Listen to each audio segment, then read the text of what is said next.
All right, so we're going to add and subtract, and we're going to multiply polynomials. So your book likes to show you two different ways, so I'll show you the both ways. You use the one that you're more familiar with or which one you like. A lot of it is doing it in a horizontal format or in a vertical format. So to add or subtract polynomials, you add or subtract the coefficients of like terms. You can do this in a vertical or a horizontal format. So again, I'm going to show you both ways. So example 1, add negative 4y cubed plus 2y squared minus y plus 2 and y squared minus 6y plus 9 in a horizontal format. So horizontal format, think of it as a horizontal line. So we're going to take our negative 4y cubed plus 2y squared minus y plus 2, and we're going to add to that. Again, I get in the habit of when I have to do something, I'll always put the second one in parentheses first, just in case I have to distribute or something. So I have y squared minus 6y plus 9. All right. So on this one here, I don't really have to multiply, or I can multiply that and distribute that plus sign through, but it's just going to stay the same. So now let's just go ahead and combine our like terms, or at least set them next to each other first. So again, we're going to go from the highest exponent to the lowest. So I'll have minus 4y cubed, and then I'll have plus 2y squared. I have that y squared there plus y squared. Then I have minus y, and then I have a minus 6y. Then I have plus 2, and then I have plus 9. And again, we're going to combine our like terms. There's just negative 4y cubed is by itself. These two will give me plus 3y squared minus y minus 6y is minus 7y. And when adding the numbers together will give us plus 11. And again, that one there is my answer. So to subtract one polynomial from another, add the opposite. To do this, change the sign of each term of the subtracted polynomial and then add resulting like terms. So we're going to do this one here in a vertical format because that's what they suggest. Again, you don't have to. You can either do it as a horizontal format or a vertical format. So on this one here, we're going to say, it says we're going to line like terms, and we're taking this one and we're subtracting it from this one. So since we're subtracting it from that one, we should put it first. So we're going to say 5x cubed minus 4x squared minus 3x plus 1. And then we're going to subtract the other one from that. And again, I told you I'd get in the habit of just putting stuff in parentheses. That I guess that's what I was taught. And again, I'm going to align the like terms. So I have cubed terms there. I have x squared terms. And this one here, I actually have all of them. If I don't have one, you can put a 0 there as a placeholder if you want, or just leave it blank. But on this one here, I'm going to have all of them. All right, and now remember what it said is I want to add the opposite of the first one. Of the second one. And that's kind of like distributing that negative through the parentheses. So the first one stays the same.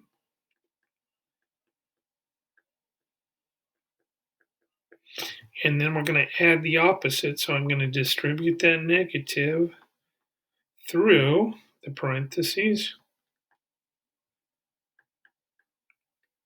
Remember, negative times a negative is a positive.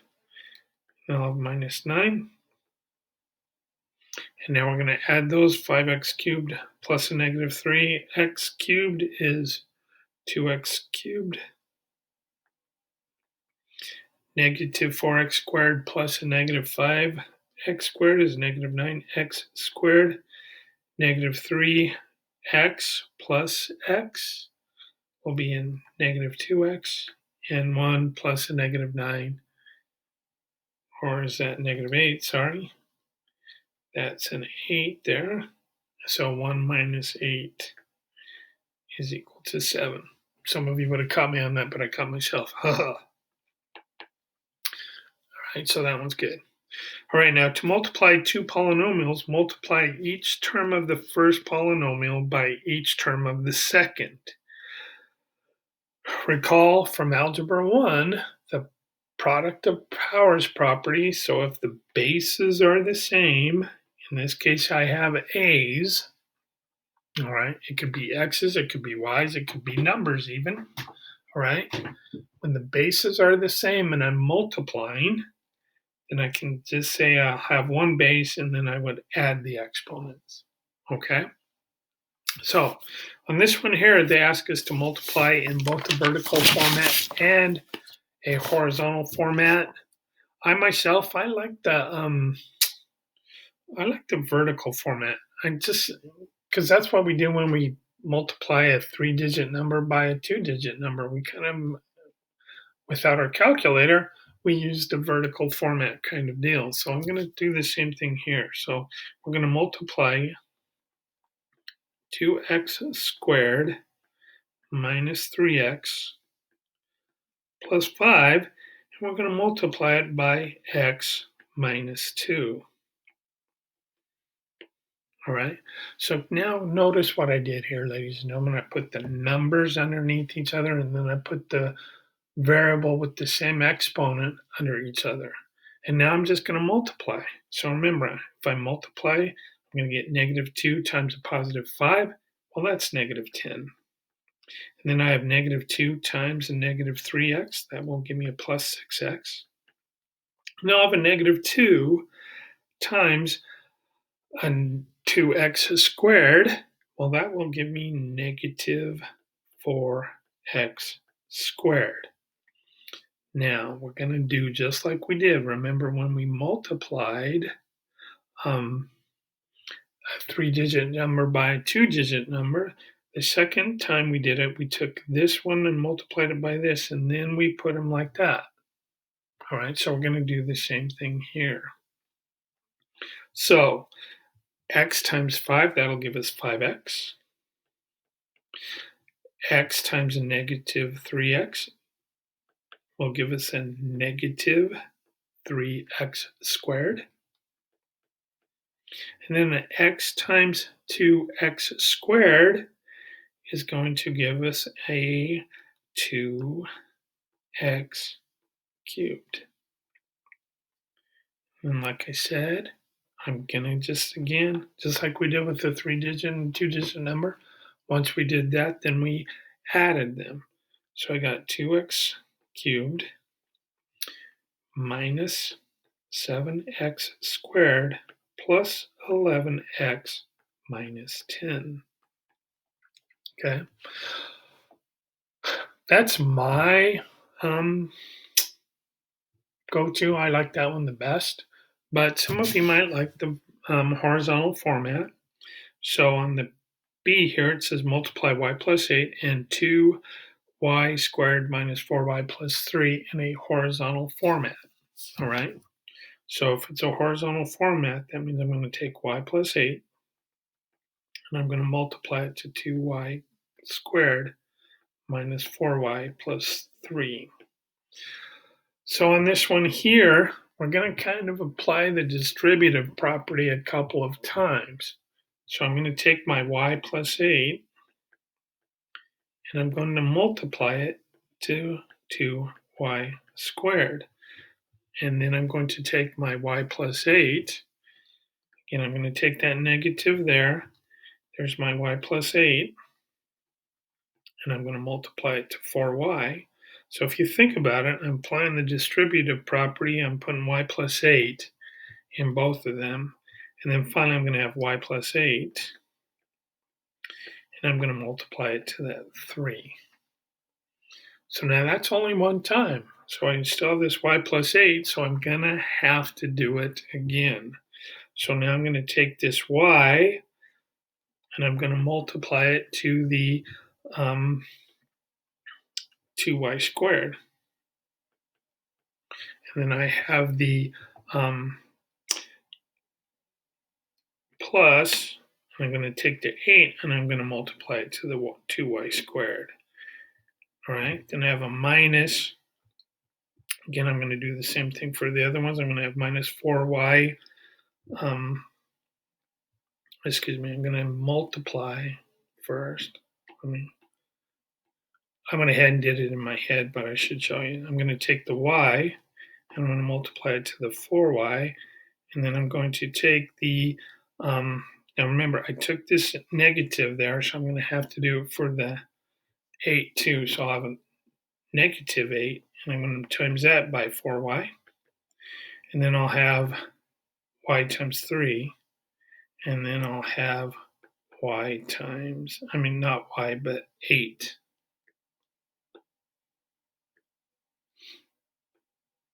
Times 3.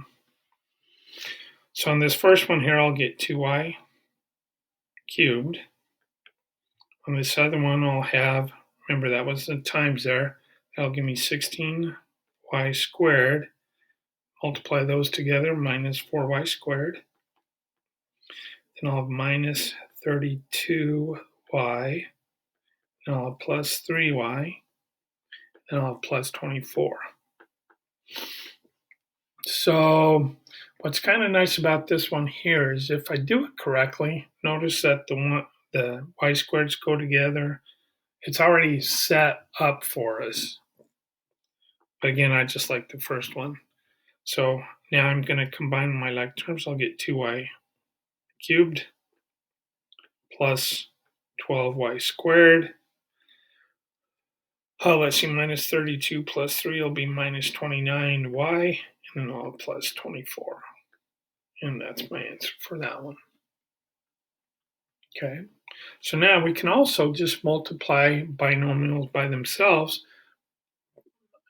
and we can do more than just two of them. So example 4 here says multiply x plus 2 and x minus 1 and x minus 3 in a horizontal format.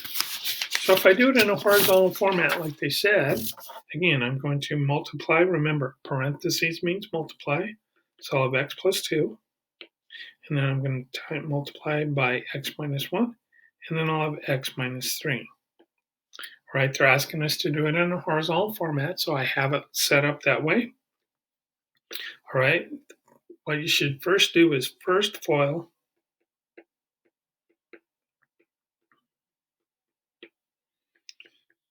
the first two binomials.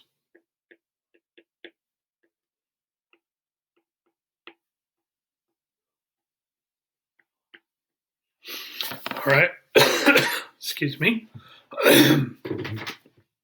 So if I do that, remember, it's first terms, outside terms, inside terms, and then last terms. So I'm going to get x squared. Let's see, plus 2x minus x minus 2. And then I still have my x minus 3 there. So combine those like terms, so I'll get x squared plus x minus 2, and again times x minus 3. They asked me to do it in a horizontal format, so I'll finish doing that. So on this one here, again, kind of do the easiest one first. So I think if I distribute the x there, so I can take my x squared plus x minus 2, and I'm going to multiply that to x, and I'm going to have that minus there, and then I'll have the x squared plus x minus 2, and I'm multiplying the 3. Okay, so now if I do all of that, let's see here, I'm going to get, I'm going to run out of room because I wrote bigger, so I'm going to get x cubed plus x squared minus 2x. That's when I multiplied all of those together. And then here I'm going to have minus 3x squared minus 3x. And I have a negative times a negative, which is a positive. So I'll have plus 6. And now if I combine the like terms there, I'll get x cubed. Now on this one here, they didn't set up perfectly, so I'll have x squared minus 3x squared, which will give me a minus 2x squared. I'll have a negative 2x minus 3x, which will give me a minus 5x. And then I just have one number, so plus 6. And that's my answer. Okay.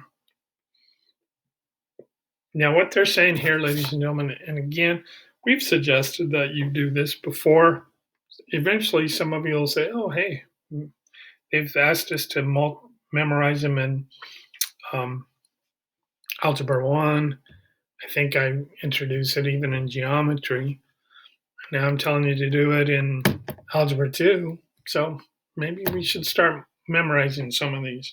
So when I have a sum and difference, when I have an a plus b and an a minus b, I can just right away write my first term squared minus my second term squared. So on this one right here, on example 6a, I have 2x plus 7, 2x minus 7. And I wanted to just see, so I'm going to take my a, which is 2x. So I'm going to take 2x and I'm going to square that. And then I have minus. Then I'm going to take my b, which in this case is 7, and I'm going to square that. And my answer is going to be 4x squared. All right, here's what I will see a lot of people do. They'll do 2x squared. But look, the 2 is in parentheses here, so I have to do 2 times 2, which is 4. And then I'll have 7 squared, which is 7 times 7, which is 49. And we're done there. So again, it's kind of it's a difference of squares, really. Okay. And then our other one that we have is the square of the binomial. So on this one here, I know a lot of you will just say, well, isn't it easier to just take 4y plus 3 and 4y times, 4y plus 3 times 4y plus 3 and FOIL it? And I would agree. But again, every once in a while, you should do one and you should kind of notice the pattern. So again, in this case, our 4y is our a. This is our b, and we're talking about a plus b squared, and we have a minus b squared. So I'll show you kind of a little trick to remember it by when you don't have access to, like with me, if we were in the building, you'd be able to have a note card. But some places they're not going to allow you to have a note card anymore, so you're going to have to memorize it.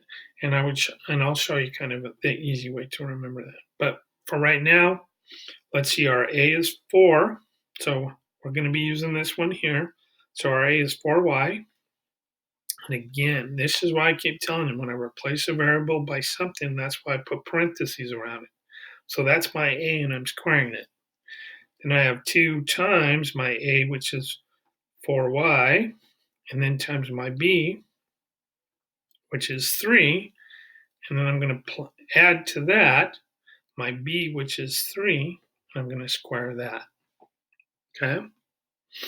So 4 times 4 is 16, so I'm going to get 16y squared, and then I have 2 times 4, which is 8. 8 times 3 is 24, and I have a plus there, so that'll be plus 24y, and then 3 squared is 9.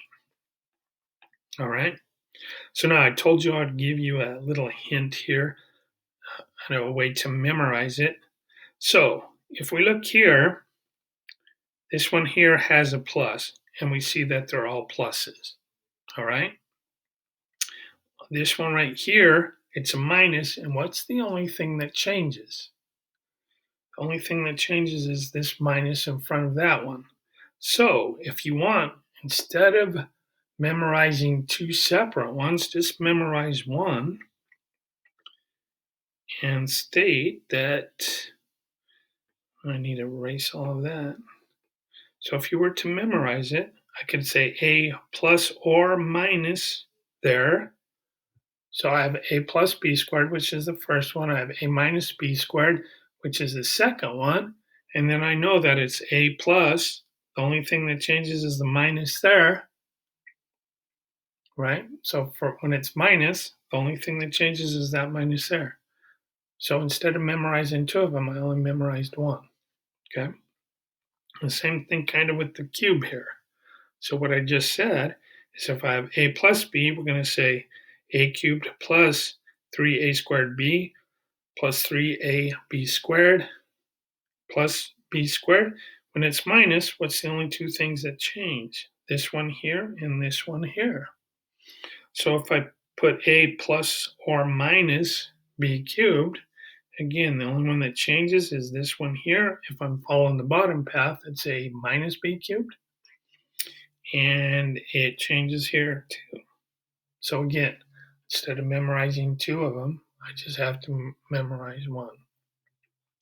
Now, what I didn't like about this one here was I used the example in the textbook, and on this here, they're using A and B up here, and then they put them together here. But just again, just follow the pattern that we know.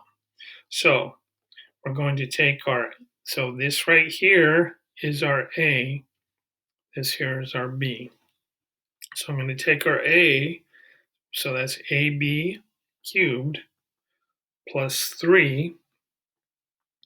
Again, our A is AB squared, and then we have 2. Then I'm going to take plus 3AB plus our B squared, which is 2 squared.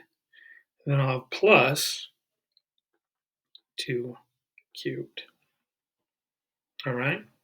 So now remember, a power raised to a power, I would multiply. So just think this is a raised to the first power, and this one here is b raised to the first power.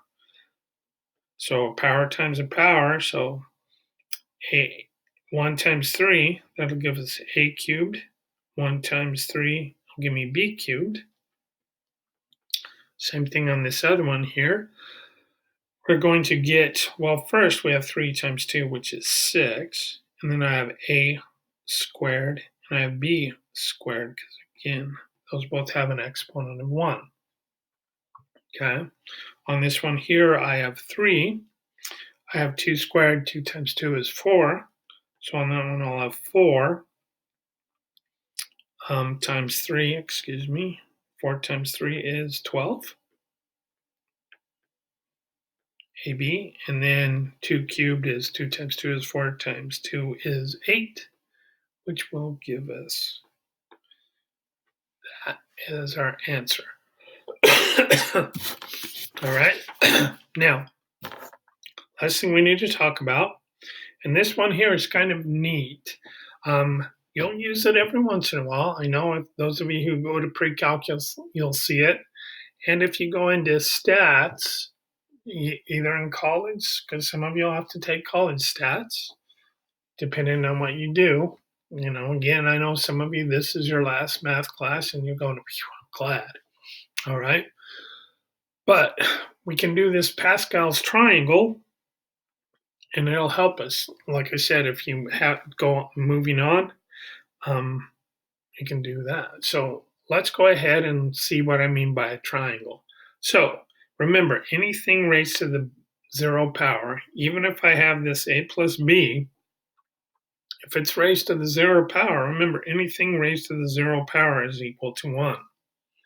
All right? So I'm going to plug that out here. Okay? And then remember, we're kind of looking at the coefficients. What are the coefficients? So in front of this one here and in front of this one here, there are 1s, right? So I'm going to move those over here also. And then I want you to notice this one here is 1, 2, 1. And then this one here, and again, we're just looking at the ones we know. So this one here is 1, 3, 3, 1. 1, 3, 3, 1. All right, so now I want you to kind of see the pattern. All right, this one here is your row 0. I'll tell you right now. We'll call it row 0. This one here will be row 1. This here will be row 2. And then this one here would be row 3 and so on. All right, now kind of look what happens here. I have the 1 and I put the ones there, okay? Then when I go to the next part of the triangle, I'm just putting ones on the outside. Now look at what happens on the inside. And I'll use a different color. This is saying 1 plus 1 equals 2. All right? On this one here, so I need to go back to red. I'm just putting ones on the outside. And then you know that 1 plus 2 is equal to 3. You know that 2 plus 1 is equal to 3. All right, pretty cool. So we can state then, based on this here, and I think we'll need it for our example here. So let's go with a plus b to the 4th. Without even writing all of this down here, I know I can write it as 1 and 1. I'm going to put those on the outside. Then I'm going to take these two here and I'm going to add them. So what is 1 plus 3? That's 4. I'm going to take these two and add them. What is 3 plus 3? 6. And I'm going to take these two here and I'm going to add them. What is 3 plus 1? All right. And so on and so on. If we had the 5th, we'd add these, we'd put the ones on the outside. So we'd have 1, 5, 10, 10, 5, 1. So kind of think about stuff like that. I think on your homework, you will have one that goes pretty high. All right. So in general, the nth row of Pascal's triangle gives the coefficients of a plus b raised to the nth power. So the expansion has n plus 1 terms. The powers of a begin with n and decrease to 0. All right, so I'm giving you too easy of one here in my opinion, but just follow the pattern.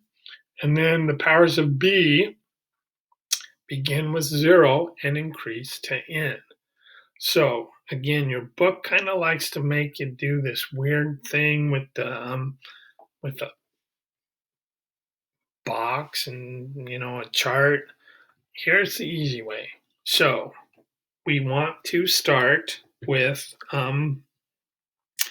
use Pascal's triangle to expand 2y plus 4 raised to the 3rd power. So here's my a, here's my b. So now remember what I just told you. Row 0 is what we start with. Here is row 1. Here is row 2. Here is row 3. And this is the one that we want. So row 3. So here's what I tell you to do. So give yourself some room, but do 1, 3, 3, 1. Your A's, put them in parentheses. So I'll have 2y, I'll have 2y, I'll have 2y, and I'll have 2y. And remember, it said we start with n. Our n in this case was 3. And then I'm going down. So I have 3, I'm doing 2, I'm doing 1, and I'm doing 0. And I'm going to take my b there. So I'm going to put a 4 here. I'm going to put a 4 here. I'm going to put a 4 here. And I'm going to put a 4 here. And I would put the pluses in between. They might change to minuses based on if this here is a negative. All right. But now I'm going to start at 0 and I'm going to increase to 3. So this one here is at 0. This one here is at 1. This one here is at 2. And this one here is at 3. Now we're going to just work it out. All right. So remember, anything raised to the 0 power is 1. Anything raised to the 0 power is 1. So on this one here, our first one, we have 1 times, again, 2 times 2 times 2. I just told you earlier, 2 times 2 is 4 times 2 is 8. Then I have y cubed. So I have 1 times 8 times y cubed times 1. So on this one here, I'm going to get 8y cubed. On this one here, I have 3 times 2, which is 4. So 3 times 4 times this 4 here. So that would be 3 times 4 is 12 times 4 is 48. In this case, our y still has a squared to it. On this one here, I have 3 times 2, which is 6. 4 times 4 is 16. So 4 times 16 is 96. I know some of you will probably need a calculator. That's okay. And again, it's just y to the first power. And then on the last one here, I have 1 times 1, right? Because anything raised to 0 power is 1. So I have 1 times 1, and then I have 4 cubed. Well, 4 cubed is 4 times 4, which is 16 times 4, which is 64. All right. So it'll be interesting to see how your big ideas online has you do a problem like this. So good luck and start your homework.